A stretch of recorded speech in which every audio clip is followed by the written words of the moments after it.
తమిళనాడు ప్రభుత్వం ఒక గొప్ప నిర్ణయాన్ని అమలు చేయబోతా ఉంది. అదేంటి అంటే సాధారణ ప్రజలు అభివృద్ధి చెందినరు అని చెబుతా ఉన్నారు. అంటే భారతదేశం ఆర్థికంగా అభివృద్ధి చెందుతా ఉంది, కొనుగోలు శక్తి పెరిగిందన్నారు. ఆ కొనుగోలు శక్తి ఎక్కడి నుంచి పెరిగిందంటే అప్పులు చేసుకొని పెంచుకుంటా ఉన్నారు.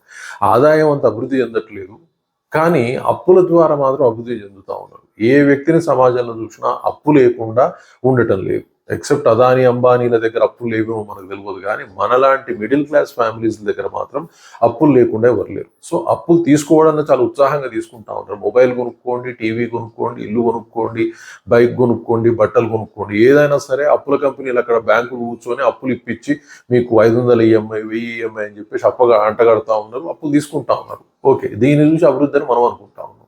సో ఈ అప్పులు తీసుకున్న తర్వాత కట్టేప్పుడు మాత్రం రక్తకన్నీరు అవుతా ఉంది, కట్టకపోతే వాళ్ళు వచ్చి వీళ్ళని ఫుట్బాల్ ఆడుతూ ఉన్నారు. సో దాంతో కొంతమంది సూసైడ్ చేసుకునే పరిస్థితి ఏర్పడిపోయింది.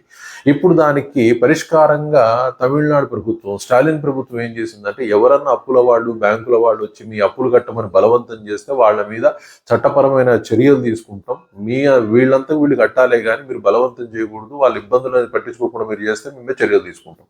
మీ వల్ల కనుక ఎవరన్నా అప్పు కట్టండి అని బలవంతం చేస్తే వాళ్ళు సూసైడ్ చేసుకుంటే మాత్రం జైలుకు పంపిస్తాం, బెయిల్ కూడా దొరకకుండా చేస్తాం అని చెప్పేసి స్టాలిన్ ప్రభుత్వం హెచ్చరికలు జారీ చేసింది. దీని ద్వారా ఏమైపోతుందంటే కనీసం ప్రజలకి రక్షణ ఏర్పడుతుంది. సో అప్పు ఎగ్గొట్టాలని ఎవడు అనుకోడు, కానీ వీడి ఆదాయం పెరగకుండా, వీడి అప్పులు పెరిగిపోయినాడు, వీడు ఇబ్బంది పడ్డనాడు కొంత సమయం అడుగుతాడు, కానీ ఆ బ్యాంకులు కానీ అప్పులు ఇచ్చేవాడు కానీ ఎలాంటి మానవత్వం లేకుండా రిజెక్ట్ చేస్తారు. అది అంటే వీడు ఎక్కడి నుంచి తెచ్చిస్తాడు, కానీ వీడిని టార్చర్ పెట్టాలి, వీడిని హీనాధిహీనంగా చేయాలి, అయినా వాడు కట్టలేడు. అటువంటిప్పుడు కొంతమంది ధైర్యంగా ఎదుర్కొంటారు, కొంతమంది మాత్రం దారుణాదారుణంగా చనిపోయిన వాళ్ళు కూడా ఉన్నారు. అలాంటి పరిస్థితులను ఎదుర్కోవడానికి గాను ప్రభుత్వం కూడా సహాయ సహకారాలు అందించాలని ప్రయత్నిస్తూ ఉంది. ఇది గొప్ప నిర్ణయంగా భావించాలి, దేశం మొత్తం పెట్టాలి.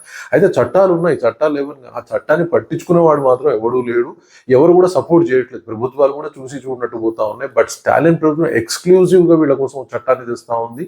సో ఇది డెఫినెట్గా బ్యాంకులు వీళ్ళు కన్నులు తెరవాల్సిన పరిస్థితి. అలాగే ప్రభుత్వం ఇంకొకటి చేయాలి, సిగరెట్ తాగితే ఆరోగ్యానికి ప్రమాదకరం, మందు తాగితే ఆరోగ్యానికి ప్రమాదకరం చెప్పినట్టుగా అప్పులు చేస్తే ఆరోగ్యానికి ప్రమాదకరం, మీ కుటుంబాలకు అనారోగ్యాన్ని క్రియేట్ చేస్తే ఆర్థికంగా అని కూడా ఒక వార్నింగ్ పెట్టాలి. బ్యాంకుల ముందు కావచ్చు, క్రెడిట్ కార్డులు కావచ్చు, దేనికి కానీ ఈ వార్నింగ్ పెడితే ప్రభుత్వాలు కనీసం ఇలాంటి పనులు చేయటం వల్ల ప్రజలు కనీసం రియలైజ్ అవుతారు, అప్పు చేయాలంటే కూడా భయపడతారు. ఎందుకంటే ఈ కాలంలో ఒక టీవీ కొనుక్కోని ఎవడన్నా పోయి క్యాష్ ఇస్తారా పోయి అంటే అక్కడ ఉన్న షాప్ కూడా ఏం చెప్తున్నారంటే, వద్దు సార్ మీరు XYZ ఫినాన్స్ తీసుకోండి, మీకు చాలా తక్కువలో పడితే ఎందుకు పెడతారు 50,000 లక్షల రూపాయలు అని చెప్తారు.